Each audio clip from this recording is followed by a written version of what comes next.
Hello class 10। आज का chapter है the reproductive system. Reproduction is the process by which living organisms produce young ones of their own kind.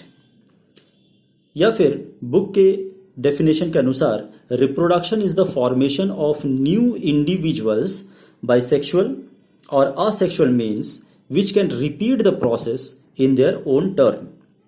यानी reproduction वह process है जिससे नए इंडिविजुअल बनते हैं या तो सेक्सुअल या असेक्सुअल मेथड से, और जो नए इंडिविजुअल बनते हैं, प्रोड्यूस होते हैं, वो फिर मैच्योर होकर इसी प्रोसेस के द्वारा अपने रेस को कंटिन्यू करते हैं। रिप्रोडक्शन को दो पार्ट में डिवाइड किया गया है, असेक्सुअल रिप्रोडक्शन और सेक्सुअल रिप्रोडक्शन। असेक्सुअल रिप्रोडक्शन में एक सिंगल पेरेंट बॉडी इन्वॉल्व होता है और किसी भी तरह से गैमेट्स प्रोड्यूस नहीं होते हैं, जबकि सेक्सुअल रिप्रोडक्शन में दो पेरेंट्स मेल और फीमेल इन्वॉल्व होते हैं और इसमें गैमेट्स प्रोड्यूस होते हैं।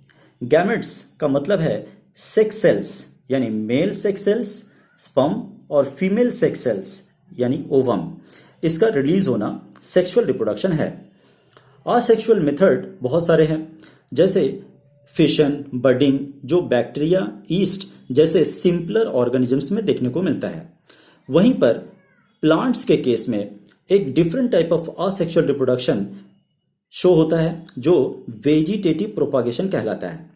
यानी प्लांट के वेजिटेटिव पार्ट्स जैसे स्टेम, ब्रांच, लीव्स, इनके मदद से नए पौधों को जन्म देना, ये वेजिटेटिव प्रोपागेशन कहलाता है, जो कि एक तरह का असेक्सुअल रिप्रोडक्शन है।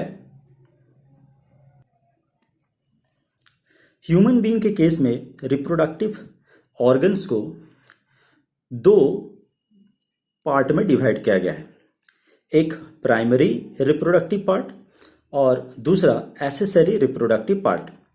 प्राइमरी रिप्रोडक्टिव पार्ट यानी ऐसे पार्ट्स जो डायरेक्टली सेक्सुअल रिप्रोडक्शन में हेल्प करें, जैसे मेल्स के केस में टेस्टिस और फीमेल के केस में ओवरीज। मेल्स के केस में टेस्टिस और फीमेल के केस के ओवरीज, ये दोनों गोनैड्स कहलाते हैं। यानी गोनैड्स जो है वो सेक्स सेल्स या गैमेट्स रिलीज करते हैं। टेस्टिस स्पर्म रिलीज करता है और ovaries egg cells. Accessory reproductive part में ऐसे पार्ट्स आ जाते हैं जो डायरेक्टली हेल्प तो नहीं करता रिप्रोडक्शन में, लेकिन स्पर्म और ओवम को ट्रांसफर करता है और दोनों को मीट करने और फर्टिलाइजेशन होने में मदद करता है और फर्दर उसे ग्रो करके डेवलप करने में मदद करता है, जिसके वजह से बर्थ ऑफ बेबी होती है। तो ये जो प्रोसेस है ये इसी तरह से दो पार्ट्स में डिवाइड किया गया है। अब हम लोग देखते हैं कि मेल रिप्रोडक्टिव सिस्टम में कौन कौन से ऑर्गन्स होते हैं।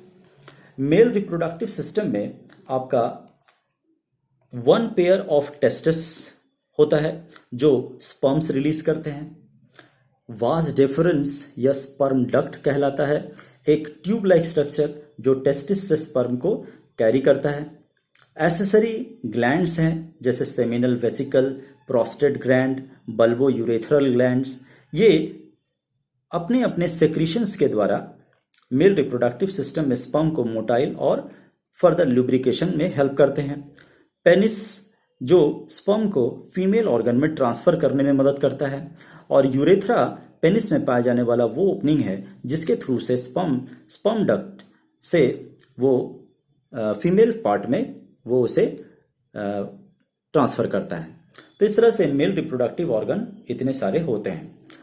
टेस्टिस का लोकेशन जो है, इसे टेस्टिकल भी कहा जाता है। टेस्टिस का या टेस्टिकल्स का लोकेशन जो है वो पर्टिकुलरली एक सैक लाइक स्ट्रक्चर के अंदर पाया जाता है जो ओवल ऑर्गन है, और ये थिन लाइक सैक जो है इसे स्क्रोटम या स्क्रोटल सैक कहते हैं।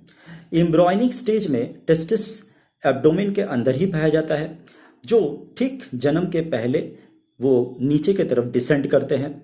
अगर ये जन्म के समय डिसेंड ना करे तो ऐसे कंडीशन में वो बच्चा स्टेराइल हो जाता है, यानी वो मेल स्टेराइल हो जाता है और स्पर्म प्रोड्यूस करने के कामयाब नहीं रहता, यानी वो इनफर्टाइल मेल कहलाता है। हाई टेम्परेचर जो है वो स्पर्म को मैच्योर होने नहीं देती। इसी कारण से बॉडी का स्ट्रक्चर जो ऐसा भी है उसके साथ ये टेस्टिस जो है वो एक अलग थैली या स्क्रॉटल सैक्स में पाए जाते हैं, जैसे कि इसका टेम्परेचर बॉडी के टेम्परेचर से वो हमेशा कम रखे और उसे बढ़ने ना दे, स्पर्म को वो बनने दे। जैसा कि यहाँ लिखा हुआ है, देखिए कि स्पर्म्स जो है वो हमेशा बॉडी टेम्परेचर के 2 या 3 डिग्री कम टेम्परेचर में रिलीज होती है या बनती है।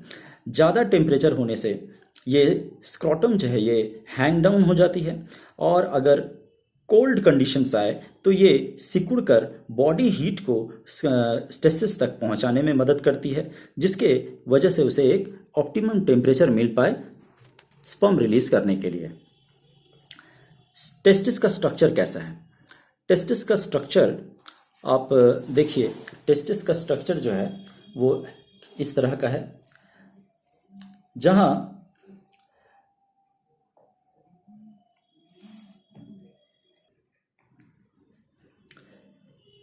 ये लॉन्गिट्यूडनल सेक्शन ऑफ टेस्टिस है।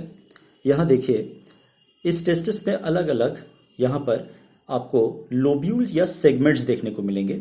ये सारे सेगमेंट्स के अंदर पाए जाते हैं सेमिनिफेरस टिब्यूल्स, जो कॉइल स्ट्रक्चर है।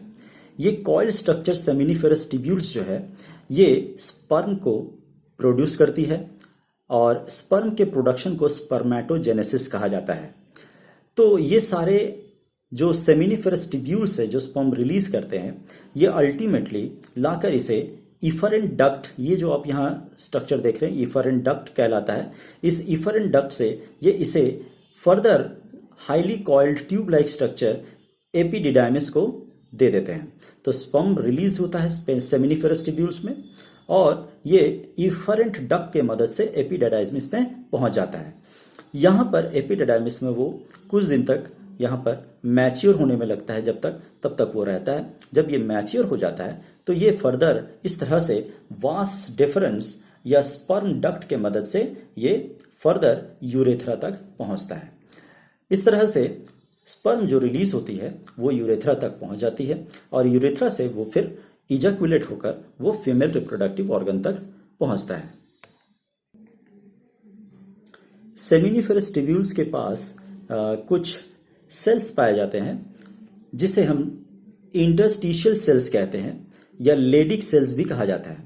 ये इंटरस्टिशियल या लेडिक सेल्स जो है ये मेल हार्मोन टेस्टोस्टेरोन रिलीज करते हैं, जो प्यूबर्टी के समय सेकेंडरी सेक्सुअल कैरेक्टरिस्टिक्स डेवलप करने में बॉडी में हेल्प करता है। अब हम लोग कुछ एसेसरी ग्लैंड्स जो हैं उनके बारे में जानेंगे। मेल रिप्रोडक्टिव ऑर्गन में 3 एसेसरी ग्लैंड्स हैं, सेमिनल वेसिकल, प्रोस्टेट ग्लैंड और बल्बो यूरेथ्रल ग्लैंड्स, जिसमें सेमिनल वेसिकल्स जो हैं वो कुछ इस तरह के सेक्रेशंस रिलीज करते हैं जो स्पर्म को मोटाइल बनाने में काम आता है। मोटाइल मतलब मूवमेंट करने के सक्षम बनाते हैं। तो सेमिनल वेसिकल का जो सेक्रेशन है वो स्पर्म्स को मूवमेंट करने के लायक बनाता है, और स्पर्म और सेमिनल वेसिकल के सेक्रेशन दोनों मिलकर कहलाते हैं सेमेन, SEMEN, सेमेन। ये सेमेन एक मिल्की फ्लूइड है। सेकंड आता है आपका प्रोस्टेट ग्लैंड। प्रोस्टेट ग्लैंड जो है एक बाइलोब्ड स्ट्रक्चर है, जो कि यूरेथ्रा से सराउंडेड है और आसपास में पाया जाता है। ये एक तरह का एल्केलाइन सेक्रीशन रिलीज करती है, जिसके वजह से आपका जब स्पर्म्स जो फीमेल वेजाइना में पहुंचते हैं तो वहाँ जो एसिड है उस एसिड से ये एल्केलाइन उसे न्यूट्रलाइज करने में काम करता है। और लास्ट आपका जो बल्बो यूरेथ्रल ग्लैंड है, बल्बो यूरेथ्रल ग्लैंड एक तरह का सेक्रीशन रिलीज करती है जो इस सेमेन को लुब्रिकेट करती है, जिसके वजह से उसे लुब्रिकेटेड बना देती है और कॉपुलेशन में ये हेल्प करती है। पेनिस जो है वो front portion of the scrotum में पाया जाता है सिलिंड्रिकल शेप में, और ये सीमेन और यूरिन दोनों को ही पास आउट करने में हेल्प करती है थ्रू यूरेथ्रा। और इरेक्टाइल टिश्यूज इसमें पाए जाने के वजह से इसमें इरेक्शन देखने को मिलता है।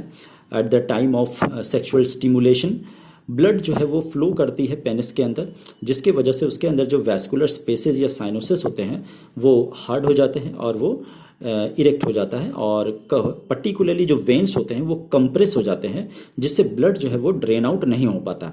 इसी कंडीशन को इरेक्शन कहा जाता है। यहाँ तक हम लोग मेल रिप्रोडक्टिव सिस्टम पूरा पढ़ लिए। अब हम लोग नेक्स्ट जो वीडियो है वो फीमेल रिप्रोडक्टिव सिस्टम के ऊपर पढ़ेंगे। Thank you.